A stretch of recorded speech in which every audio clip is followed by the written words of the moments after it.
오늘은 아티스 피지오랑 피지오 플러스에 관련된 하이드로릭 페이지를 한번 다같이 기본적인 셋업 테스트부터 트리트먼트의 종료까지 우리가 반드시 필요한 페이지에 대해서 알아보고 각각의 페이지에서 어떤 특징을 가지고 있는지 오늘 공부해 볼 예정입니다.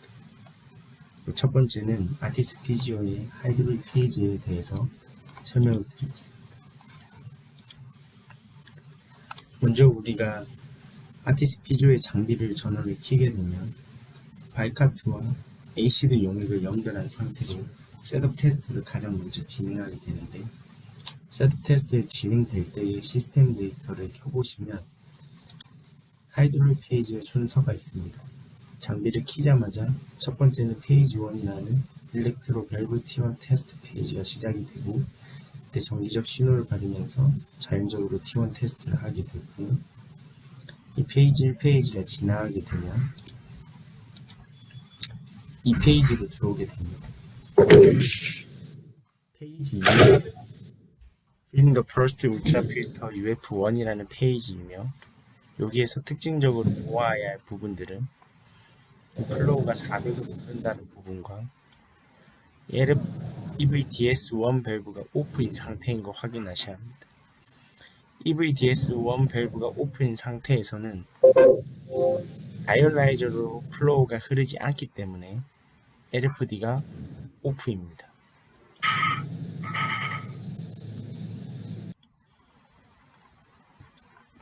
LFD가 오프가 되는 것을 알 수 있습니다. 이 페이지에서는 DS1 밸브가 오프되고 LFD 센서에 물이 흐르지 않아서 오프가 된다는 것을 기억하셔야 합니다.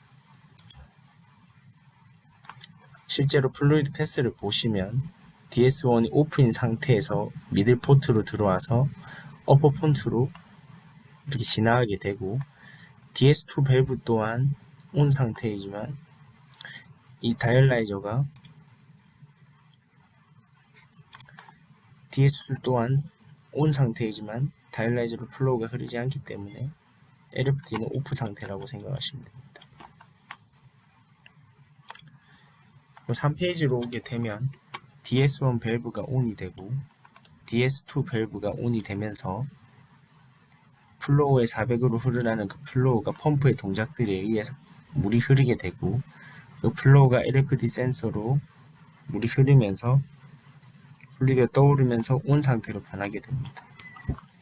그래서 이 페이지에서 오프된 상태에서 LFD가 오프였던 것이 DS1과 DS2 밸브가 온이 되면서 LFD가 온으로 변하게 됩니다. 실제로 이 상태에서 LFD가 오프가 돼 있다면 668번 알람을 띄울 수가 있고, 그때는 EVDS1 밸브가 DS2 밸브에 문제가 있을 수도 있지만, 실제로 그 전에 있는 앞단들에서 물의 흐름이 원활치 않아서 물이 흐르지 않거나 EVH2O 밸브가 온 상태인데 H2O 밸브가 반쯤 늘려서 물이 너무 원활하게 들어오지 않는다면 이 LFD 센서가 오프된 상태로 되어 있을 수 있습니다. 그런 경우에는 668번 알람이 띄울 수 있습니다. 아까랑 다르게 이 DS1 밸브가 온이 되고 DS2 밸브 또한 온이 되면서 물의 흐름이 백필터를 지나서 울트라포트 PRV를 지나서 다이얼라이저의 플루이드 튜브로 흐르게 되고 LFD를 흐르게 됩니다. 그리고 드레인까지 플로우가 흐르게 되는데, 이때 물의 흐름이 LFD를 지나가기 때문에 LFD 센서가 온으로 변하는 것입니다. 이 페이지 3페이지에서 주로 보셔야 하는 T1 테스트는 EVDS1, EVDS2, T1 테스트입니다. 이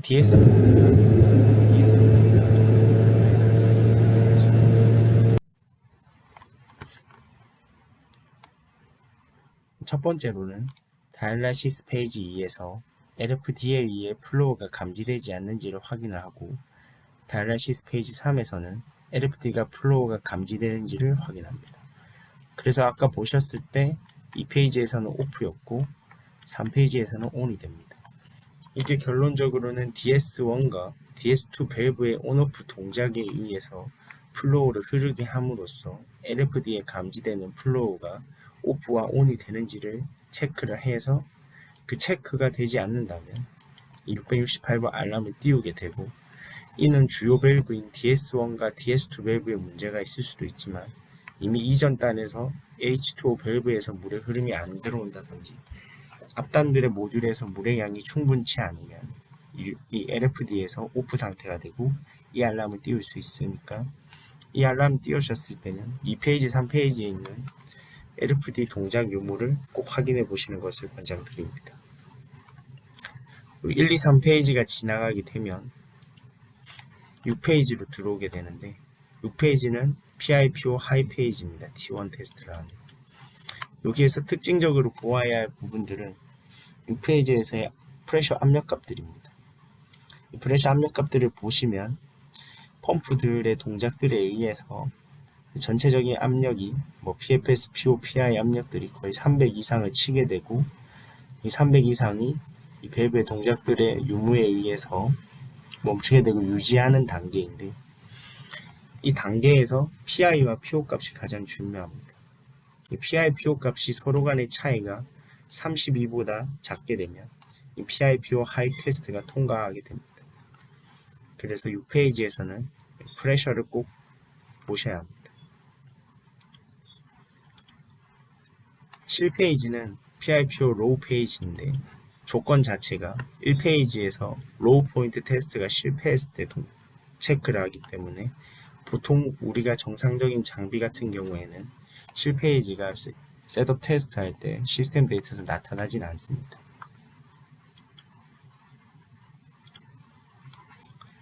이 PI-PO T1 테스트의 목적은 PI와 PO의 값이 잘 정렬되어 있는지를 확인하기 위해서 이 테스트를 하고, 아까 보셨다시피 다이얼라시스 페이지 6에서 T1T PI-PO 하이 테스트 페이지에서 P2 펌프가 PO의 컨트롤을 받아서 300 이상의 압력을 생성을 하고, PI와 PO의 값을 읽어서 그 차이가 32보다 적으면 통과하는 그런 단계입니다. 만약에 이 PI와 PO의 값이 32보다 크다면 672와 알람을 띄울 수가 있고, 보통 우리가 672와 알람을 띄우게 되면은 PI, PO 센서를 캘리브레이션을 한다든지 해서 해결해 줄 수 있습니다. 672 알람이 PI, PO에 관련된 알람이라서 두 개의 센서만 보정을 해도 이 알람은 사라지지만, 보통 PI, PO가 틀어진 상태라면 PFS랑 PD 또한 틀어진 상태이기 때문에 4개의 센서를 모두 보정해 주시면 리키지 테스트를 하실 때 A, B, C, D에 관련된 리키지 테스트를 우리가 사전에 미연에 방지할 수 있습니다. 그리고 두 번째로는 T1T PIPO 로우 테스트 때 0에 관련된 0의 압력을 생성을 하는데, 그때 PO와 PI 값을 읽어서 차이가 32보다 적으면 통과하게 됩니다.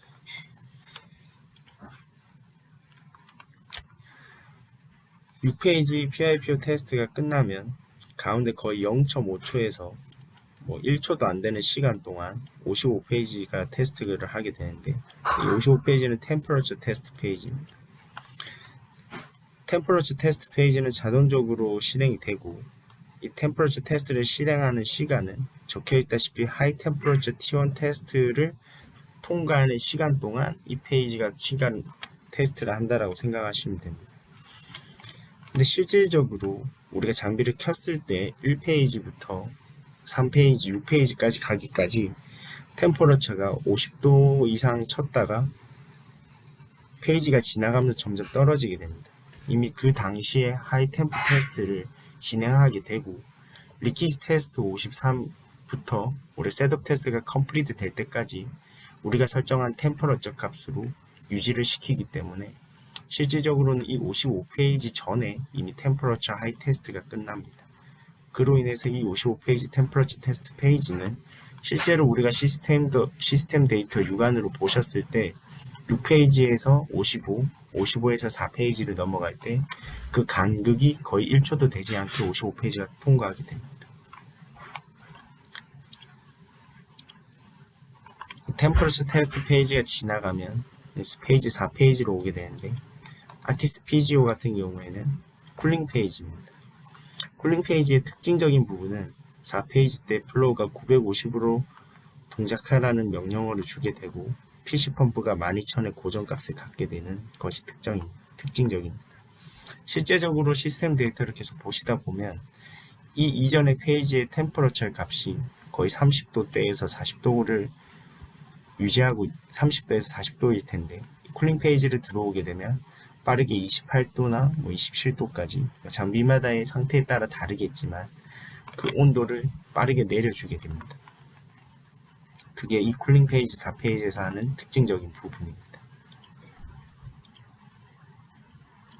쿨링 페이지가 끝나게 되면 리키지 테스트 페이지인 53페이지에 들어가게 되는데 우리가 서비스 매뉴얼을 보시게 되면 서비스 매뉴얼에서의 각각의 서브 페이지가 나와 있고 그 서브 페이지에 관련된 각각의 밸브들의 동작이라든지 펌프들의 동작이라든지 아니면은 서브 페이지 각각의 우리가 테스트를 몇 초 동안 테스트를 하게 되는지에 대해서 나와 있습니다. 그래서 53페이지 리키지 테스트가 실패하셨거나 어떤 블랙박스를 통해서 프레셔 값을 보여야 한다든지 아니면 밸브의 동작을 보셔야 할 때는 블랙박스를 보시면 각각의 서브 페이지에 관련된 파라미터에 대한 값들이 나와 있습니다. 야티스 PGO의 블랙박스를 보시면 하이드롤릭 페이지를 보시고 4페이지가 지나간 이후에 53페이지 리키지 테스트를 들어가게 되는데 아티스 PGO의 서브 페이지는 블랙박스 상에 리키지 서브 페이스 웍스라는 파라미터로 각각의 서브 페이지를 나타내고 있습니다. 아티스 PGO의 리키지 테스트의 특징은 이 서브 페이지가 1부터 14까지 순서대로 진행한다는 것을 인지하시면 되고 실질적으로 우리의 양압 테스트와 포지티브와 네거티브 테스트로 나뉘어지는데 양압 테스트는 서브 페이지가 5페이지까지 그리고 6페이지부터 14페이지는 음압이라고 생각하시면 됩니다. 이 데이터를 보셨을 때도 PO와 PFS, PD의 압력값이 500 후반 정도를 유지하고 있고 이때는 양압 테스트를 하게 되고 6페이지부터 14페이지는 PU 펌프의 동작에 의해서 음압을 형성하고 우리의 음압이 테스트를 각각의 D부터 HI까지 테스트를 하게 됩니다. 리키지 테스트를 좀 더 자세하게 보시게 되면 이 장비의 리키지 T1 테스트의 목적은 이 하이드롤릭 회로에 리크는 없는지 밸브들은 정확하게 동작하는지를 확인하고 각각의 압력 센서들 등 모든 압력 센서의 변화를 측정하여서 리키지가 있는지를 감지하게 됩니다. 가장 먼저 5페이지까지의 포지티브 테스트에 관련돼서 이 서브 페이지 1, 2, 3에서는 EVD-T1, EVP 밸브를 열어서 하이드롤 서킷에 물을 가득 채우게 됩니다. 여기 밑에 보시면은 플로우에 물을 가득 채운 것을 볼 수 있습니다. 서브 페이지 4에서는 이 드레인 밸브를 닫게 되고 드레인 밸브를 닫고 하이드롤 서킷의 아론의 압력이 이 범위 안에 되게 합니다. 그 서브 페이지 5에서 EVH2O 밸브를 닫고 10초 동안 ABC 테스트를 진행하게 됩니다. 결론적으로는 H2O 밸브와 드레인 밸브를 닫은 상태에서 하이드로 서킷의 플로우가 가득 채워져 있기 때문에 그 양압이 얼마 동안 유지를 하고 각각의 압력 센서들이 값이 서로 간의 차이가 얼마인지 등등의 테스트를 진행하게 된다고 생각하시면 될 것 같습니다.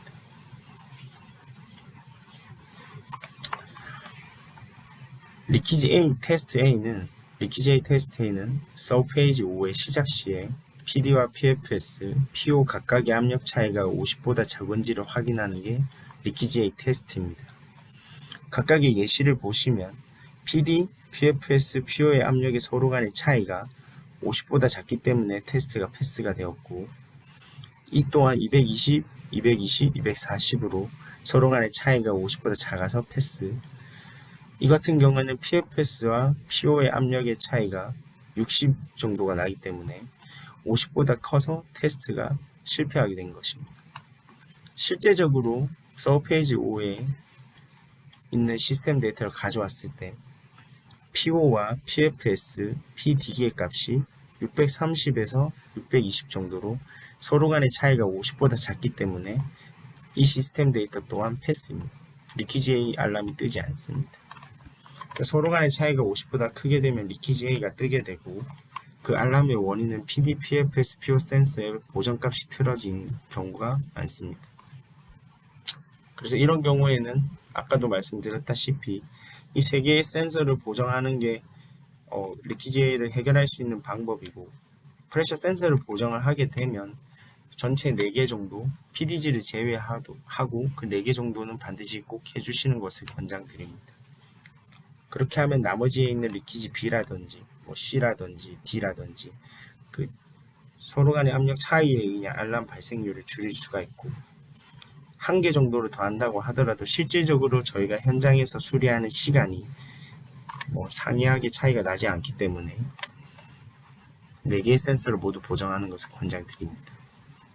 리키지 테스트 A는 50보다 작은지를 확인하는 것이고 리키지 테스트 B는 이 평균값이 3개의 평균값이 이 범위 안에 들어오는지 590 플러스 마이너스 100 미리머큐리의 범위 안에 들어오는지를 테스트한다고 생각하시면 됩니다. 이 예시를 보셨을 때 PDPFS PO 값이 620에서 30을 가지고 있고 이 평균값은 거의 490에서 590까지 안에 범위가 690까지 범위가 들어오면 되기 때문에 이 범위 안에 들어오기 때문에 테스트가 패스가 됩니다. 490에서 590보다는 보통 500에서 우리가 700이라고 인지하는 게 조금 더 편할 겁니다. 보시면은 200대의 값이 나오기 때문에 이 범위 안에 들지 않아서 테스트가 통과가 되지 않습니다. 이 또한 실제로 이 서페이지 5 테스트를 보시면 630에서 620을 가지고 있고 이 범위 안에 들어오는 값이기 때문에 리키지 B 테스트가 패스가 됩니다. 테스트 B가 실패하는 경우에는 RONS 스프링 자체가 너무 상태가 좋지 않으면 우리 레귤레이터를 보정을 하시더라도 700 이상의 값을 가지게 된다든지 아니면 500 이하의 값을 가지게 되는 경우가 있고 아니면은 우리가 레귤레이터를 조정하실 때 위에 커버를 돌리면서 시계 반시계 방향으로 압력을 조절하게 되는데 우리가 원래는 조금만 틀어도 값이 확 바뀌는 경우가 있습니다. 그런 경우에는 RON 레귤레이터 자체를 교체해 주시는 것을 권장드립니다. 리키지 테스트 C는 서페이지의 시작과 끝날 때까지 PDG, PD, PFS, PO 각각의 압력 차이의 변화가 50보다 적은지를 확인합니다. 실제로 보시면은 데이터가 600에서 590, 20에서 610, 600에서 615, 그리고 PDG가 1360에서 1345, 이런 식으로 50보다 범위가 작아서 테스트 패스가 되지만 우측에 실패하는 경우는 여기는 60 정도가 차이가 나게 되고 밑에도 60 정도 차이가 나게 되면서 50보다 변화가 크기 때문에 이런 경우에 리키지 C 알람이 띄우게 됩니다. 옆에 실제 데이터를 보셨을 때도 이거는 사실 캡처한 부분이기 때문에 시작과 끝날 때까지의 변화보다는 10초 동안 테스트할 때 리키지 C가 이 압력을 유지하고 있을 때 리키지 C 테스트가 패스가 되고 만약에 플루이드 패스에 리크가 있다든지 어떠한 플루이드 패스 라인의 부품에 문제가 생기게 되면 이 프레셔 센서의 압력값이 밑쪽 빠지게 됩니다. 10초 동안의 테스트를 할 때 그 압력값이 유지를 하지 못하게 되면 리키지 C 알람이 띄울 수가 있습니다.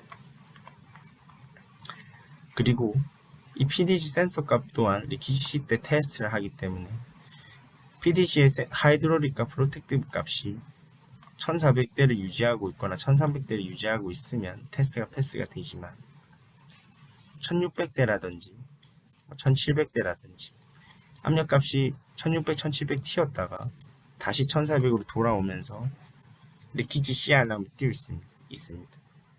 1600, 1700을 띄우고 하이드롤릭과 프로텍티브 서로의 값이 차이가 나기 때문에 50보다의 변화가 크다라고 기기에서 인지를 해서 리키지 C가 뜨게 되고 그런 경우에는 PDG 센서를 만약에 PD 센서 보정을 하셨을 때 많이 틀어져 있으면은 해결되는 경우도 있고, 두 번째로는 압력값이 여기도 보시면 거의 630에 가까우게 압력값이 높지만 만약에 이 상태에서 PDG 센서 값이 튀어서 알람을 띄웠다면 어느 정도 590이나 580 정도까지 R1의 레귤레이터를 조절하셔서 압력값을 낮추면 PDG 센서 값도 낮아지기 때문에 그런 경우에는 PDG 센서가 완화되는 경우도 있고, 세 번째로는 이 프레셔 센서 자체가 550에서 560 정도로 낮게 유지하는데도 불구하고 PD 센서가 튀게 된다면 보정을 해도 해결이 되지 않는다면 그 센서 자체를 교체해 주는 것을 권장드립니다.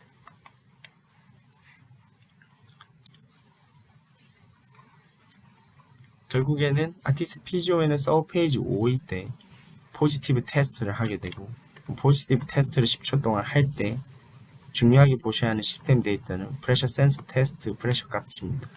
이 프레셔 센서 값이 일정한 압력 EV-H2O 밸브를 닫고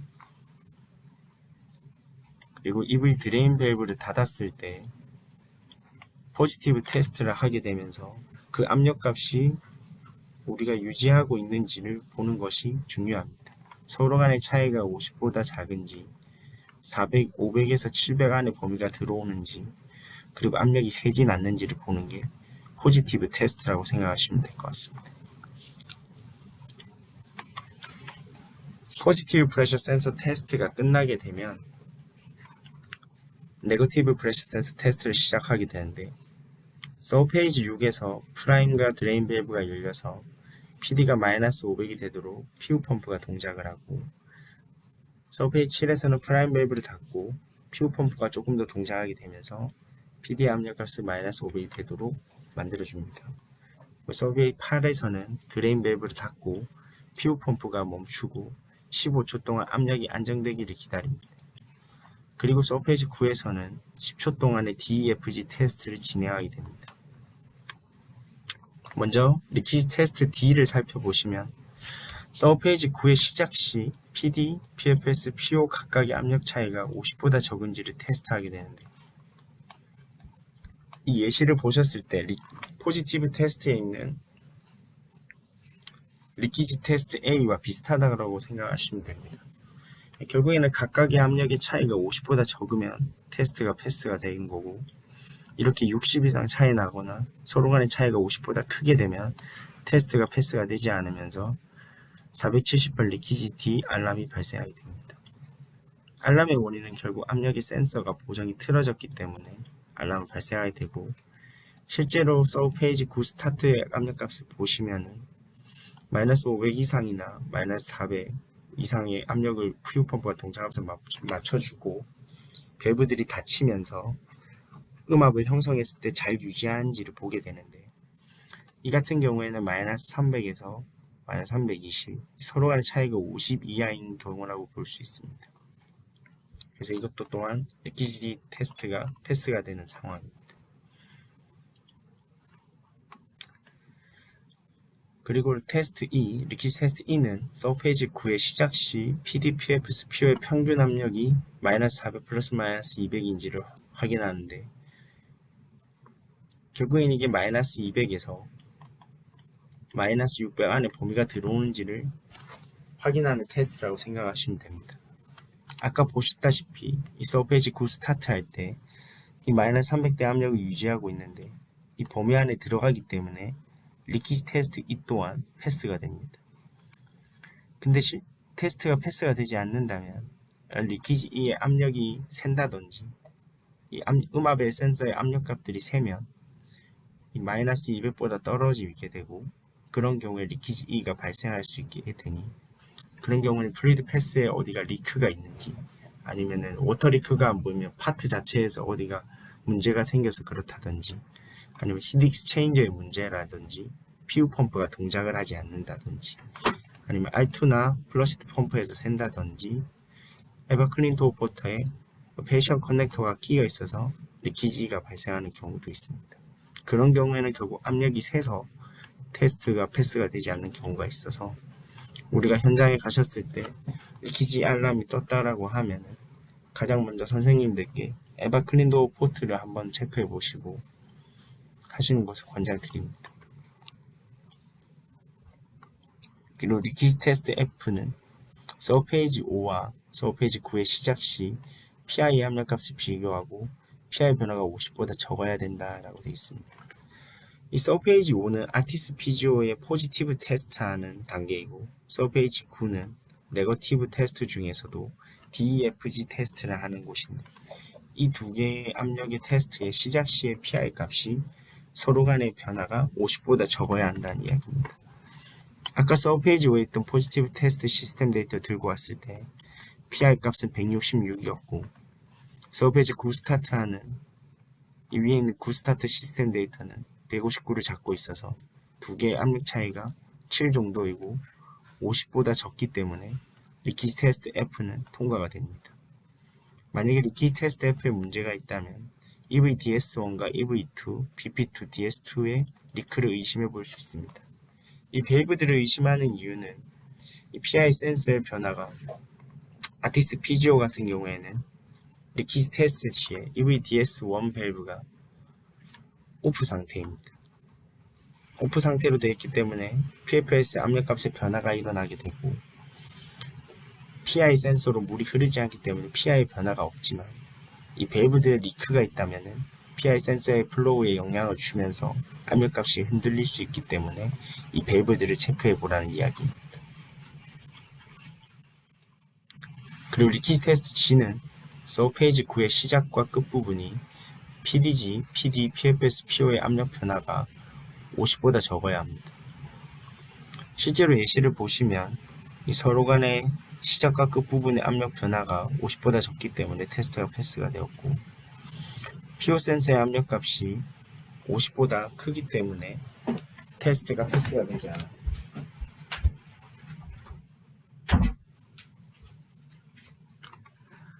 실제 데이터를 보시게 되면 서페이지 9의 스타트와 서페이지 9 엔드하는 타이밍의 시스템 데이터를 찍었을 때 서로 간의 압력의 변화가 여기는 20일 정도 차이가 나고 여기도 20일 거의 여기는 한 46 정도 차이가 나게 돼서 50보다 적기 때문에 테스트가 패스가 됩니다. PDG 또한 한 26 정도가 차이가 나서 50보다는 작습니다. 그래서 테스트가 패스가 되는데 여기 있는 이 시스템 데이터 같은 경우에는 서로 간의 차이가 좀 있기 때문에 아마 프레셔 센서가 좀 틀어져 있는 상황이라고 보시면 될 것 같습니다. 리키지 G는 에바클린 도어 포트에 파티클이 있다든지 바이카트 홀더가 문제라든지 플루이드 패스상에 문제가 생겨서 리키지 G 자체에 알람이 뜨게 되는 경우가 있습니다. 우리가 포지티브 테스트도 마찬가지고 네거티브 테스트도 마찬가지인데 리키지 테스트 아티스 피주얼 리퀴드 테스트 시에는 시스템 데이터를 보고 계실 때는 항상 이 프레셔 센서 값을 보고 계셔야 합니다. 아티스 피주얼의 리퀴드 테스트의 특징은 음압 테스트 같은 경우에는 PU 펌프만 동작하게 됩니다. PU 펌프만의 동작으로 음압을 형성을 해서 H2O 밸브를 닫고 드레인 밸브를 닫아서 음압이 유지를 하는지를 테스트한다라고 생각하시면 될 것 같습니다. 그래서 9페이지의 스타트와 엔드까지 압력의 변화가 유지를 잘 시키고 있는지를 테스트하는 게 네거티브 DEFG 테스트라고 생각하시면 됩니다. 특징적인 부분은 아티스 PGO의 리퀴드 테스트 시에는 EVDS1 밸브가 오프, DS2 밸브가 온이라는 것을 알고 계셔야 합니다.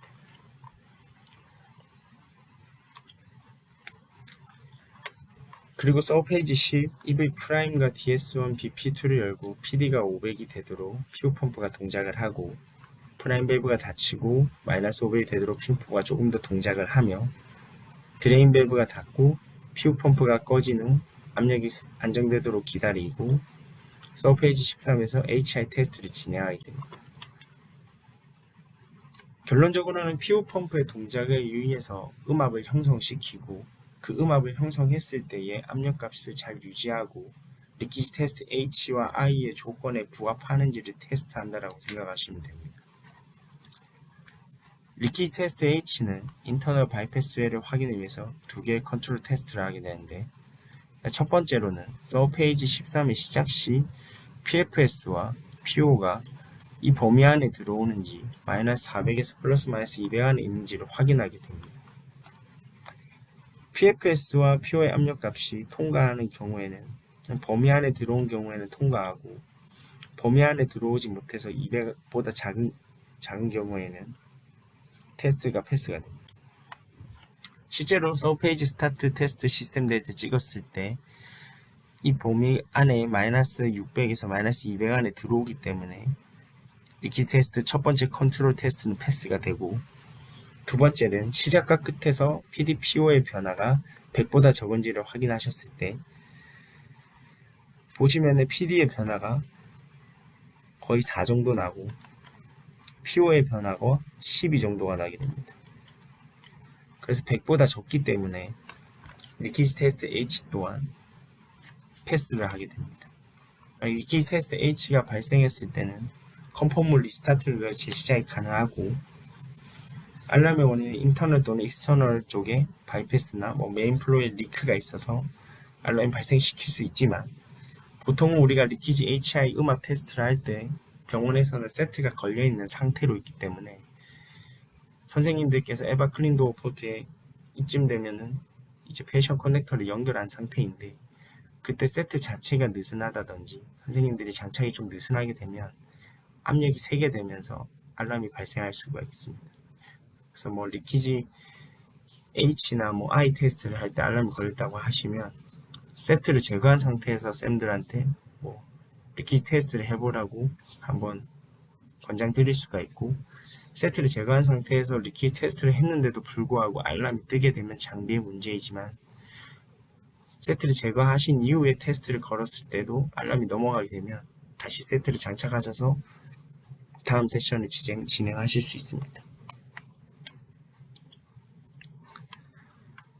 리퀴지 테스트 I는 서페이지 9와 서페이지 13의 시작 시의 PI와 이 비너스의 압력값이 50보다 작은지를 확인하는 테스트인데 이 서페이지 9와 13은 네거티브 테스트에 있는 DEFG 테스트와 HI 테스트를 시작할 때에 각각의 압력 변화가 50보다 적은지를 테스트하는 겁니다.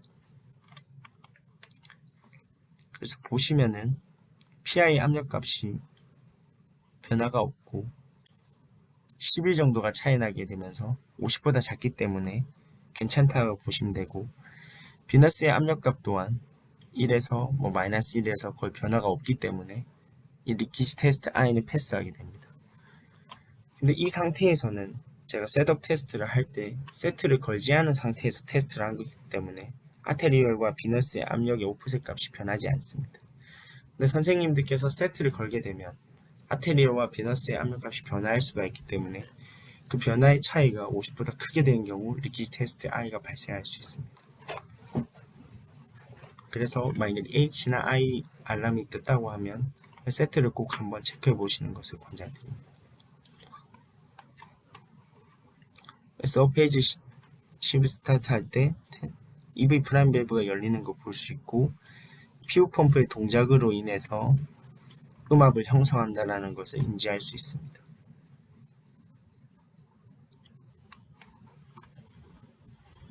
그리고 서페이지 13의 음압을 형성하게 되면 드레인 밸브를 닫고 이제 리퀴지 테스트 음압을 하게 되는데 HI 테스트를 할 때 HI 테스트의 시작과 끝이 이 변화량을 체크를 하셔서 리퀴지 테스트 H와 I가 알람이 발생하는지를 볼 수 있습니다. 결론적으로 리퀴지 테스트는 포지티브 테스트이든 네거티브 테스트이든 프레셔 센서의 변화를 계속 지켜보는 것이 가장 중요하고 아티스 PGO 같은 경우에는 포지티브 테스트일 때 밸브들의 동작에 의해서 H2O와 드레인 밸브를 닫고 포지티브 테스트를 한다고 인식해야 하셔야 하고 네거티브 테스트에는 PU 펌프의 동작만으로 프레셔 센서의 압력값을 올려줘서 네거티브 테스트를 한다고 생각하시면 됩니다. 아티스 PGO의 리퀴지 테스트는 EV DS1 밸브는 항상 오프 상태이고 DS2 밸브는 끝날 때까지 온 상태로 되게 되어 있습니다. 리퀴지 테스트가 패스하게 되면 다이라이시스 플루이드 프리퍼레이션 단계로 오게 되는데 이 페이지 13이라고 생각하시면 됩니다. 53페이지 리키지 테스트가 끝나면 13페이지로 와서 컨덕티비티든지 플로우미터라든지 그런 템퍼러처라든지 그런 것들에 대한 파라미터 밸류 값을 테스트하게 되고, 그런 T1 테스트라든지 값들이 안 좋음에 의해서 기기 알람들을 발생시킬 수 있는 페이지입니다. 주로 알람을 발생시키는 것은 111번, 컨덕티비티에 관련된 445번, 템퍼러처에 관련된 444번, 그리고 플로미터에 관련된 300, 301, 422번 이런 알람들이 띄울 수 있고, 또 다양한 64번에 대한 알람들을 발생시킬 수 있습니다.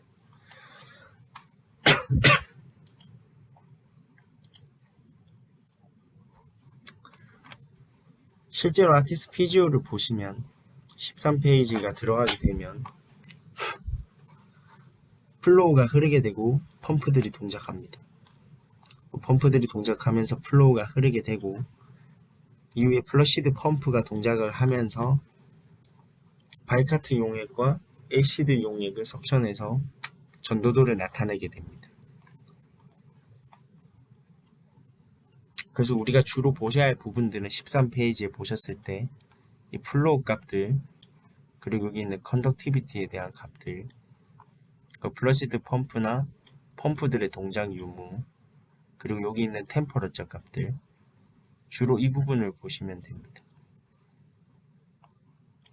밑에 있는 프레셔 같은 경우에는 리키지 테스트 시에 이미 테스트를 패스했기 때문에 13페이지에서는 주로 봐야 하는 파라미터는 이 빨간색 줄로 쳐진 부분들이라고 생각하시면 됩니다. 13페이지에 관련된 블랙박스를 분석하실 때에는 아티스트 PGO 같은 경우에는 하이드로 페이지가 13으로 테스트를 할 때 카트리지 서페이지 옥스라는 파라미터가 따로 있습니다. 그래서 서페이지를 체크하셔야 할 부분들일 때는 이 카트리지 서페이지 옥스라는 부분을 파라미터를 보셔야 하고, 이 서페이지가 리키지 테스트랑은 다르게 순서대로 번호가 있지는 않습니다. 이 서페이지에 있는 값을 보시고 서비스 매뉴얼에서 밸브의 동작 유무라든지 펌프의 동작 유무를 체크할 수 있습니다.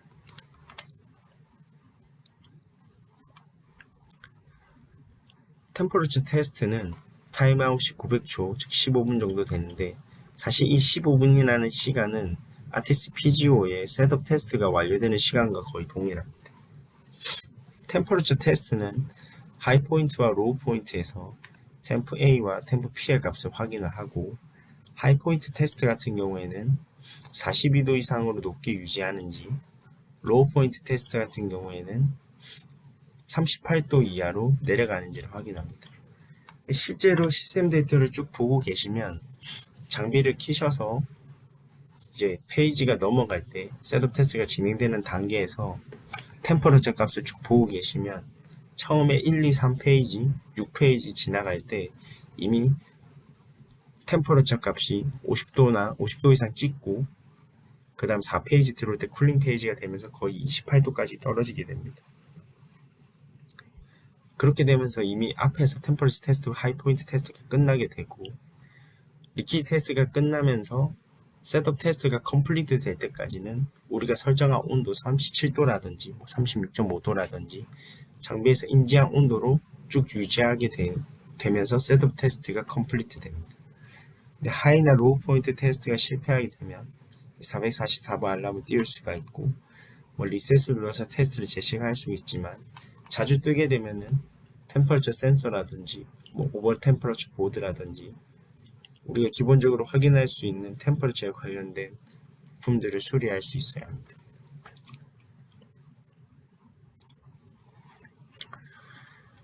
그리고 13페이지에서 컨덕티비티 센서 테스트를 하게 되는데, 타임아웃을 20분 안에 해야 하고, 저농도와 고농도에서 각각 셀에 대한 농도를 확인한다라고 생각하시면 됩니다.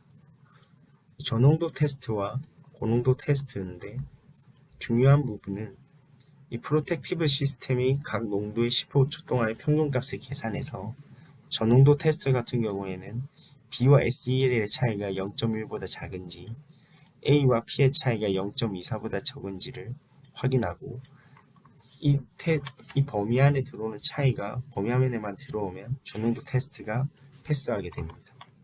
전농도 테스트에서 또 기억해야 할 부분들은 바이카보네이트가 이 마이크로 지멘스고 파이널 컨덕티비티는 12 마이크로 지멘스가 되도록 설정한다라고 되는 부분을 꼭 기억하셔야 합니다. 고농도 테스트는 5 마이크로 지멘스, 17 마이크로 지멘스가 되도록 설정하는 것이 중요하고 이것 또한 각 농도의 15초 동안의 평균값을 계산해서 B와 SEL의 차이가 0.1보다 작은지 A와 P의 차이가 0.34보다 적은지를 확인하는 것이 고농도 테스트 때 우리가 체크해야 할 부분입니다. 강사님 질문 있는데요. 네네, 부장님. 이게 우리가 알람이 아까 뭐 111, 445, 뭐 445, 4 뭐 이런 알람이 있다고 했는데 그 이후에 멍 때리는 것도 13단계에서 멍 때리잖아요. 94%에서 멈춰 있는 90%나 뭐 94%나 멍 때리는 거. 네네. 들리세요? 네, 부장님. 네. 그래서 뭐지? 무슨 질문하려고 그랬지? 그것도 20분 지나면 타임아웃. 네, 20분 지나면 그게 20분 동안 기다리다가 13단계에서 20분 동안 지나다가 더 이상 진행이 안 되면 그렇게 멍 때리는 게 되는 걸까요? 90% 뭐 94% 남아있는 게? 그러니까 아티스 PGO 같은 경우에는 94%에서 보통 컨덕티비티 테스트가 마무리가 되고 아티스 PGO 플러스 같은 경우에는 90%에서 컨덕티비티 테스트가 마무리가 되는데 그 상태에서 컨덕티비티 테스트 하이나 로우 테스트가 넘어가지 않는다면 멍 때릴 수가 있습니다. 그런 경우는 컨덕티비티 셀 자체가 문제일 수도 있고 컨덕티비티에 관련된 부품이 문제일 수도 있지만 그 외에 뭐 실제로 플로우 자체가 좋지 않아서 컨덕티비티를 흔들리게 한다든지 그런 경우도 있기 때문에 반드시 셀보다는 다른 여러 가지 요인도 한번 체크는 해보셔야 합니다. 예, 맞아요. 어저께 저희가 상의했던 뭐죠? 국제 종목 거. 그거는 저희가 A로 생각하고 일단 부품을 갖고 준비를 했는데 다행히 R1하고 R2 조절해서 잘 넘어간 케이스가 있어서 참고들 하시면 될 것 같습니다. 결국에는 제가 첫째 날에도 얘기했다시피 결국에는 장비를 시작하고 테스트를 하는 데 있어서는 우리가 물이 필요한데 앞단에서 물의 양이 충분히 공급이 돼야 하는 게 가장 전제 조건이라고 생각하시면 되고 그 플로우의 흐름이 일정치 않으면 다른 T1 테스트들에도 모두 영향을 미치기 때문에 그런 부분도 같이 생각하면서 수리하시는 게 좋습니다.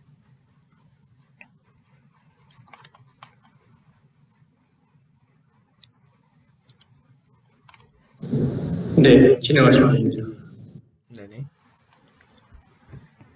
13페이지에 있는 컨덕티비티 테스트 단계를 보셨을 때 실제 데이터를 보시게 되면은 B와 SEL의 값이 200과 APD의 값이 1200을 잡게 되면서 서로 간의 차이가 거의 0.03, 0.07로 되면서 우리가 설정한 기준값보다 0.24보다 작기 때문에 테스트가 패스가 되고 하이 테스트도 마찬가지로 B와 SEL의 차이는 거의 0에 가깝고 APD의 값의 차이는 0.06 정도로 0.34보다 작기 때문에 하이포인트 테스트도 패스가 됩니다.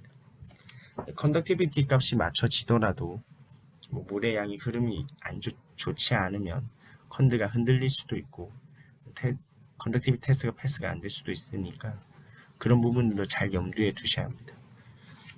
그래서 제가 전날에 말씀드렸던 그 컨덕티비티 마지막 셋업 테스트 15, 16페이지쯤에는 셋업 테스트가 완료가 될 때 플로우를 많이 땡기게 되는데 컨덕티비티 값이 흔들리면서 62와 알람이 발생한다는 것은 컨덕티비티 셀의 문제가 아니고 처음부터 물을 공급하는 양 자체가 너무 유속의 흐름이 안 좋아서 컨덕티비티 셀 밸류 값이 흔들려서 알람을 발생시키는 것이기 때문에 아론에 있는 레귤레이터를 조정하시던지 아론 레귤레이터 자체의 상태가 좋지 않으면 그 알람을 띄울 수 있다는 것을 인지하셔야 합니다.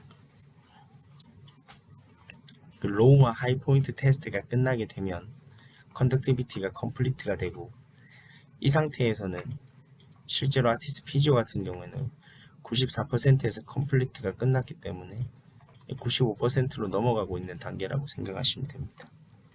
우리가 설정한 바이카보네이트 값과 에이시드 값이 여기에 나오게 되고, 시스템 데이터를 보셨을 때 서로 간의 차이가 280에서 1400 정도 맞춰지면서 13페이지가 컴플리트 하게 됩니다. 그 블러드리크 디텍터 테스트는 컨덕티비티 T1 테스트가 성공하면은 BID T1 테스트가 시작이 되는데,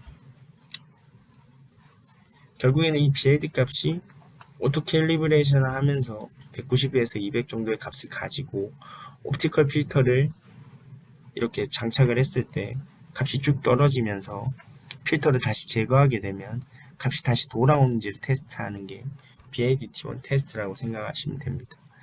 예를 들어 필터 제거하지 않고 T1 테스트 값이 원래대로 돌아오지 않고 간다면 이 BID 테스트가 실패했다라는 알람이 띄우게 되고 434번 알람이라든지 167번 알람이라든지 띄우게 되면서 아티스트 피지오 같은 경우에는 블러드리크 디텍터를 교체를 해주셔야 합니다. 블러드리크 디텍터가 커버가 열려 있어도 167번이라든지 이런 알람을 띄울 수가 있는데, 그런 경우에는 커버를 고정시켜주는 방법으로 해결할 수 있는 상황도 있습니다.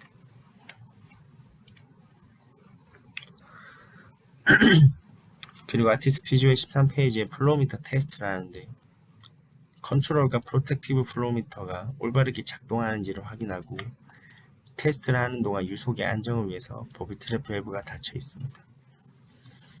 결론적으로 얘기하게 되면은 K 값이 우리는 K만 값으로 시스템 데이터에 나타나게 되는데,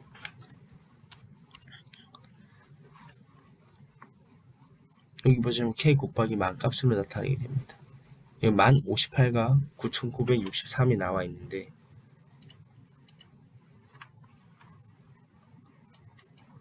아까 보셨다시피 1058K 값 컨트롤이 측정이 됐고 1 플러스 마이너스 0.0288이 되었을 때는 이게 만으로 곱하게 되면은 플러스 마이너스 288이 됩니다.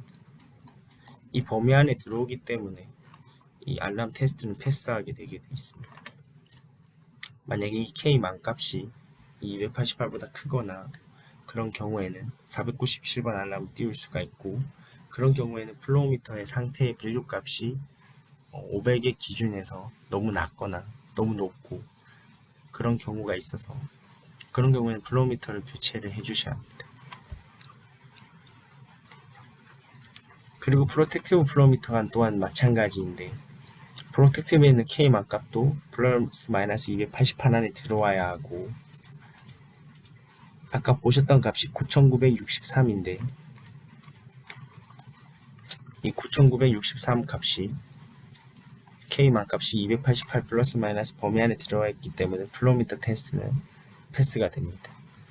그리고 세 번째는 컨트롤과 프로텍티브 플로우미터의 상황을 측정을 해서 이 범위 안에 들어오는지를 체크를 하게 되고, 플로우미터 밸류 값이 셋업 테스트에는 500ml/min으로 동작을 해달라고 하이드롤릭 보드에서 명령을 주지만, 실제로 D1C 컨트롤러나 D2C 컨트롤러, D1P, D2P에 있는 유속량 측정하는 프로텍티브 값들이 500 기준에서 너무 낮고 500 기준에서 너무 높아서 서로 간의 차이가 범위가 너무 크면 알람이 발생하게 될 수 있습니다.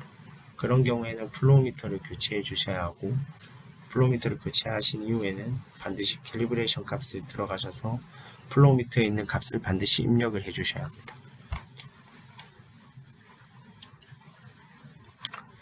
그렇게 13페이지 단계가 완료가 되고 우리가 실제로 퍼센테이지가 100%가 되면 15페이지로 변하게 되는데, 15페이지의 특징은 플로우의 값이 800까지 올려주는 게 특징입니다.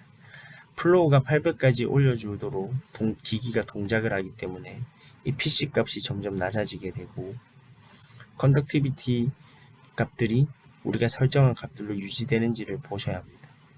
15페이지에서 플로우 800을 올릴 때 물의 양이 너무 많이 사용하게 되는데, 물량을 많이 사용할 때 컨덕티비티에 있는 A나 P, D의 값들이 예를 들어 1400대를 계속 쭉 유지하거나 오차 범위 안에 들어갈 만큼만 움직여야 하는데 1800이라든지 2000이라든지 프로텍티브와 A 값들 중에 뭔가 하나가 서로 간의 차이가 크게 나타나게 되면 62번 알람을 띄우게 됩니다. 62번 알람 띄웠을 때 흔들리는 컨덕티비티 셀의 문제가 아니고 플로어의 양을 많이 사용하기 때문에 아론의 상태가 좋지 않아서 컨덕티비티 값이 흔들리는 것이기 때문에 그런 경우에는 아론 레귤레이터에 있는 스프링을 교체해 주셔야 합니다. 아니면 레귤레이터 자체를 교체해 주셔야 합니다. 15페이지가 지나가고 플로우 800에서 500으로 내려오게 되면서 컨덕티비티가 우리가 설정한 컨덕티비티 값으로 맞춰지게 되고 500으로 내려오면서 아까 62번 뜨는 알람 같은 경우에는 APD 값이 쭉 올라갔다가 플로우가 내려가면서 APD 값도 점점 안정화됩니다. 안정화가 되면서 62번 알람이 사라지게 되는데 현장에서 선생님들께서는 알람이 떴다 사라진다라고 합니다. 그런 경우에 62번 알람이 이 상태에서 뜨는 알람들은 보통 62번인데 그런 경우에는 레귤레이터의 상태가 좋지 않다라고 인지하시는 것이 좋습니다. 셋업 테스트가 끝나게 되면 우리가 프라이밍 단계로 들어가게 되는데 아티스트 피지오 같은 경우에는 셀라인 프라이밍을 많이 사용하고 피지오 플러스 같은 경우에는 온라인 프라이밍과 셀라인 프라이밍을 사용합니다. 피지오는 18페이지에서 프라이밍을 하게 됩니다. 18페이지에 프라이밍에 있는 서비스 매뉴얼을 보시면 각각의 서브 페이지에 대한 밸브들의 동작과 펌프들의 동작 그리고 각각 서브 페이지의 테스트를 어떻게 몇 초 동안 하는지가 나타나 있고 우리가 프라이밍 때 알람이 띄었을 때 플루이드 패스상의 문제를 찾고 블랙박스를 보게 된다면 그 파라미터에 있는 서브 페이지와 파라미터들에 대한 밸류 값을 보일 수 있기 때문에 이런 부분들을 활용해서 보시면 더욱 정확하게 수리할 수 있습니다. 아티스트 피지오는 이 서브 페이지가 리키지 테스트 그리고 카트리지 서브 페이지, 프라임 서브 페이지 이렇게 세 가지가 나눠져 있습니다. 리키지 테스트 서브 페이지는 53페이지 때 리키지 테스트를 하고 카트리지 서브 페이지는 13페이지에 동작을 하며 프라이밍 서브 페이지는 18페이지 프라이밍 단계에서만 서브 페이지가 변하게 되어 있습니다.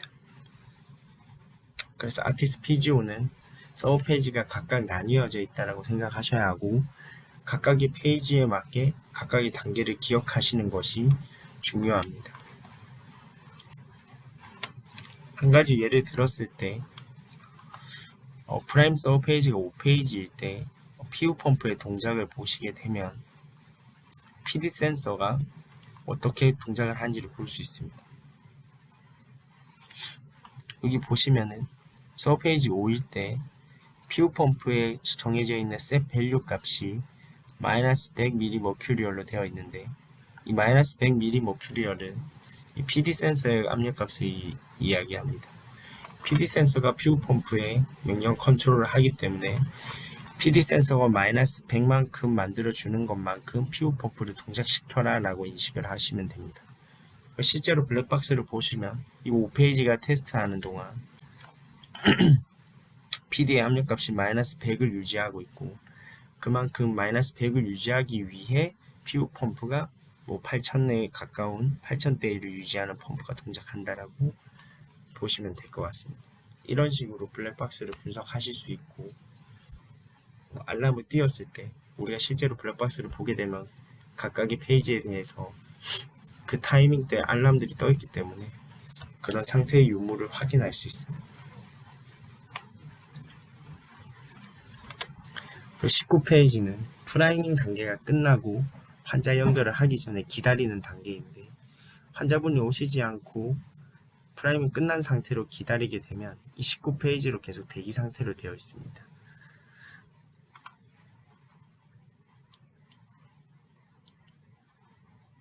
환자분이 오시면은 환자 연결을 하게 되는데 환자 연결을 하는 단계는 21페이지입니다. 블랙박스를 보셨을 때 환자 연결 단계를 보고 싶으면 21페이지를 보시면 되고 이 환자 연결 단계에서 주로 뜨는 알람은 레프트 블루 에바 클린 도어 인콜렉트 포지션인데 결국에는 얼리 블러드 디텍션 피를 일찍 감지한다라고 선생님들께서 보통 얘기를 합니다. 센서 바의 비너스 라인의 블러드가 지나가기도 전에 이미 기기상에서 블러드가 감지됐다라고 되어 있기 때문에 그런 경우에는 블러드 센서를 클리닝 하시고 블러드 센서 트림포트 하시고 블러드 센서 캘리브레이션을 해주시면은 올바르게 블러드 센서가 비너스 라인이 지나갈 때 블러드 센서가 인지를 해서 일찍 블러드를 감지하지 않게 할 수 있습니다.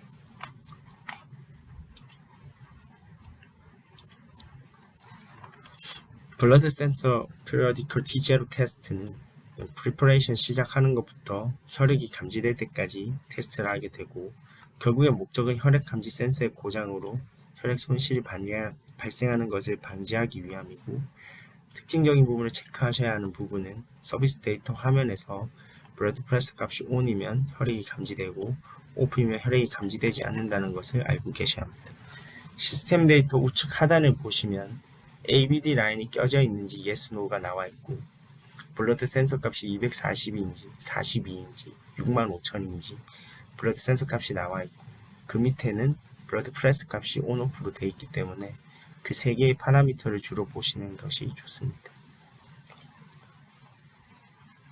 그리고 환자 연결을 하고 나면은 트리트먼트 단계로 들어가게 되는데 트리트먼트 단계는 23페이지입니다.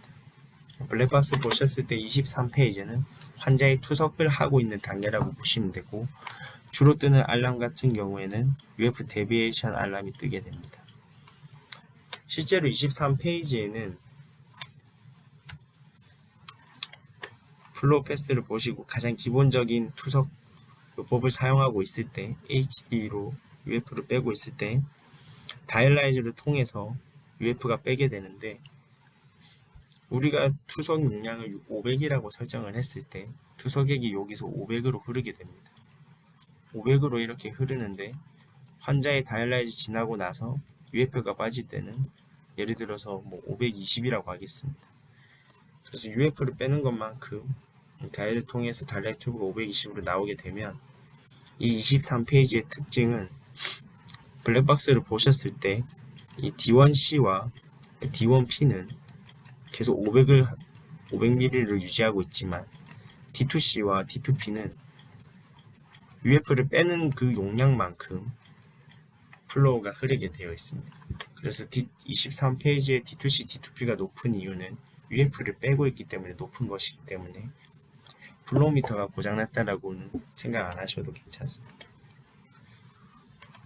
근데 실제로 UF를 빼고 있는데 D2C와 D2P 값이 너무 낮게 나오거나 500으로 나오게 된다면 UF를 빼고 있음에도 불구하고 플로우 값이 이상하게 잡고 있기 때문에 그런 경우에는 505 알람을 띄울 수 있습니다. 그리고 페이지 31페이지는 1시간마다 이제 타레이션 하는 단계마다 플로우미터 얼라이먼트 캘리브레이션을 하게 되는데 그때 이제 플로우미터 얼라이먼트 캘리브레이션이 제대로 되지 않는다면 506번 알람을 띄울 수가 있습니다.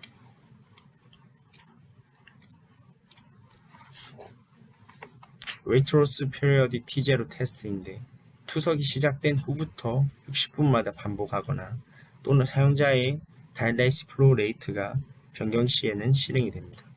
보통 우리가 500으로 사용하지만 어느 병원은 550, 어느 병원은 600, 어느 환자는 450 이런 식으로 사용할 수 있기 때문에 각각 플로우 값에 따라서 K만 값의 허용 범위가 달라지게 됩니다.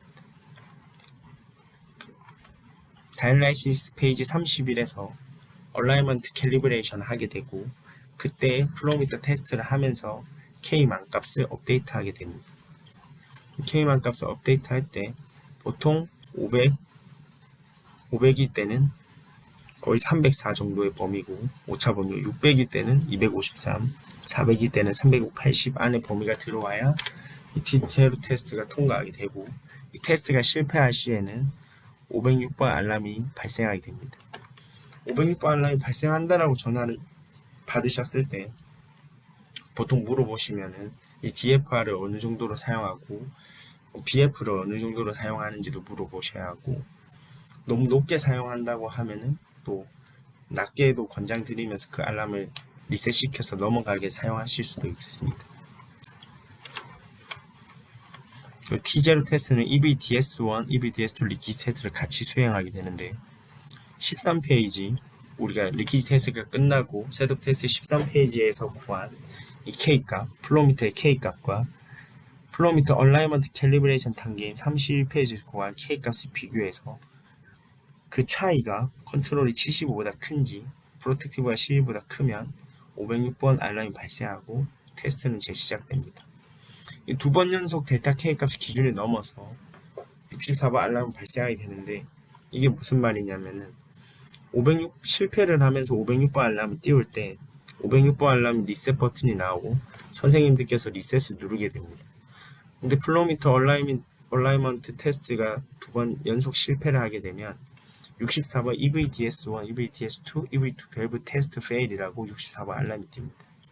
그래서 어떤 병원에서는 506번을 알려주시지만 어떤 병원에서는 투석 중에 64번 떴고 EVDS1, 2, EV2 밸브 테스트 페일이 떴다고 하면은 그럼 64번 알람보다는 이게 506번으로 인해서 64번이 뜨는 경우가 훨씬 많습니다.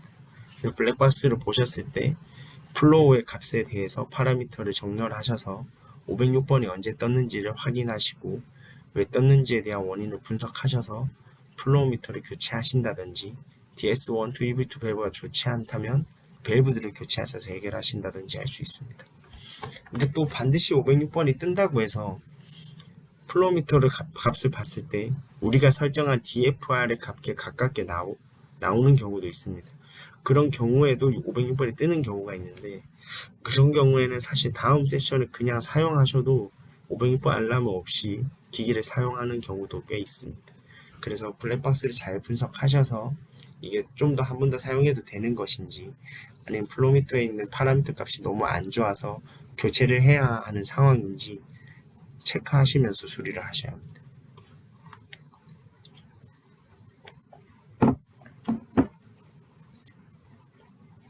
(23페이지에) 있는 트리트먼트 단계가 끝나면 환자 연결을 분리하게 되고 환자 연결을 분리하는 단계는 린스백 단계는 36페이지입니다. 지금 하고 있는 것은 모두 다 다이알라이시스 페이지라고 인지하시면 되고 다이알라이시스 페이지의 36페이지가 린스백 페이지라는 것을 아셔야 합니다. 린스백을 하고 나면 이 디스커넥트 단계에서 에어버블 디텍터 T0 테스트 치료 시작부터 환자 연결 분리까지 테스트를 하게 되고 이것의 목적은 에어 디텍터의 고장으로 인한 공기의 환자 유입을 방지하기 위함입니다.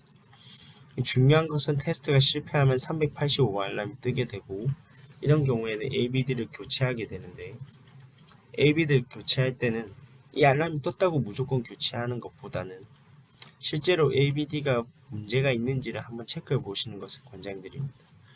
실제로 에어버블 디텍터에 있는 인스트럭션 시트를 보시면은 ABD를 테스트할 수 있는 간단한 방법이 나와 있는데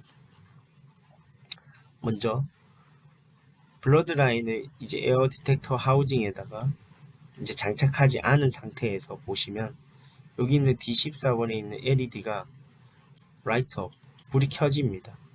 그러니까 에어버블 디텍터 있는 곳에 라인을 끼우지 않으면 D14번의 LED가 켜져 있고 플루이드를 가득 채운 블러드 라인을 에어버블 디텍터 하우징에다가 삽입하시면 그 센서바를 닫으십니다.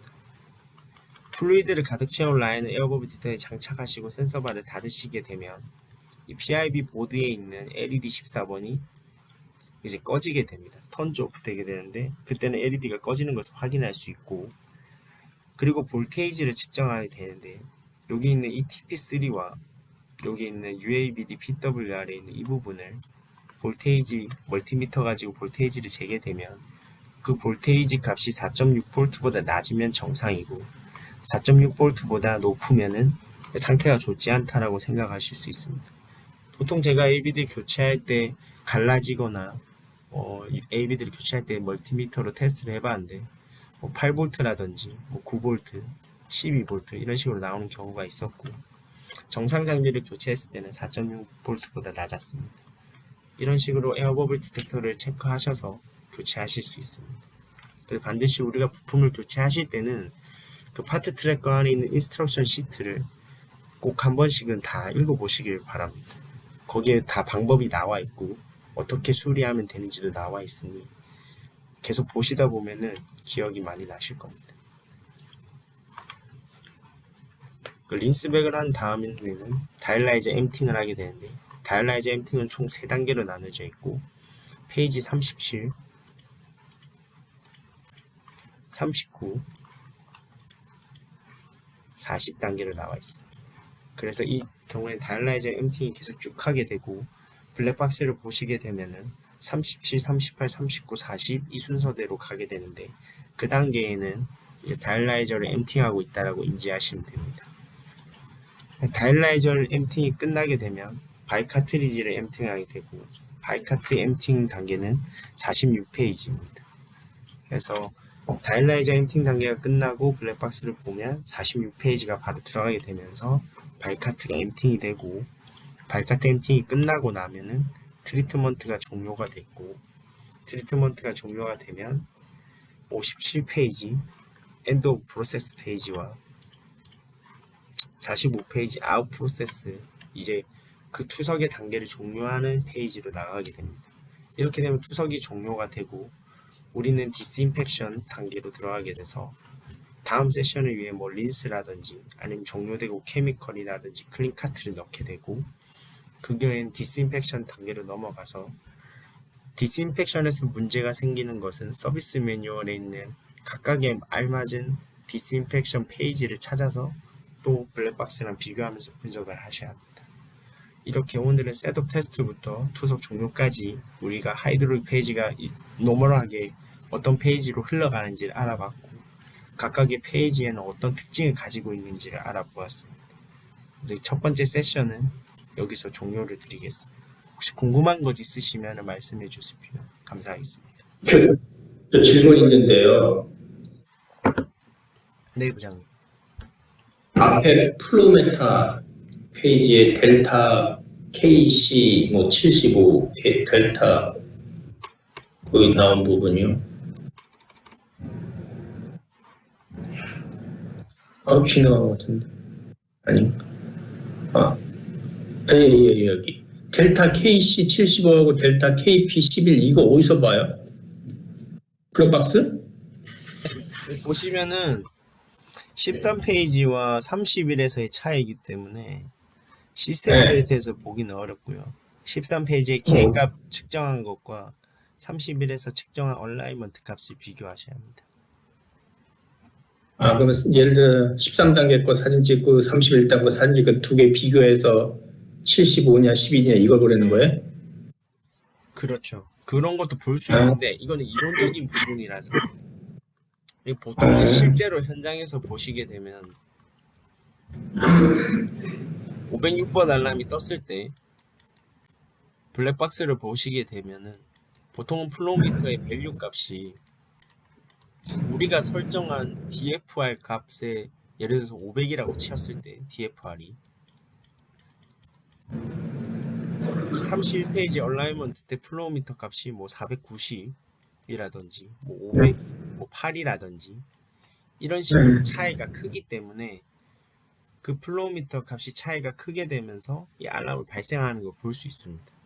실제로는 얼라이먼트를 할 때는 플로우미터를 보정하기 때문에 우리가 설정한 DFR에 맞게 얼라이먼트 테스트를 해야 하는데, 유량 자체가 값이 잘못 나와서 이 알람 발생하는 거라서 그렇게 비교하는 거를 현장에서 하기보다는 플로우미터 밸류 값이 너무 500 기준에서 너무 낮거나 너무 높으면은 그 부품이 문제가 있다라고 인식하시고 교체하시는 것이 낫습니다.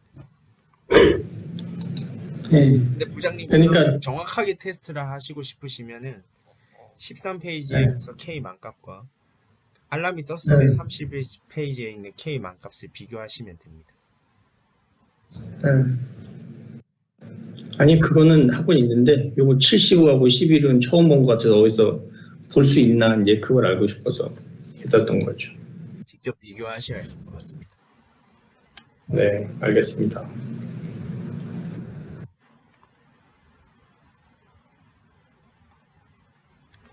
그럼 10시 30분쯤 다음 세션 시작하도록 하겠습니다. 쉬시다가 오시면 될 것 같습니다.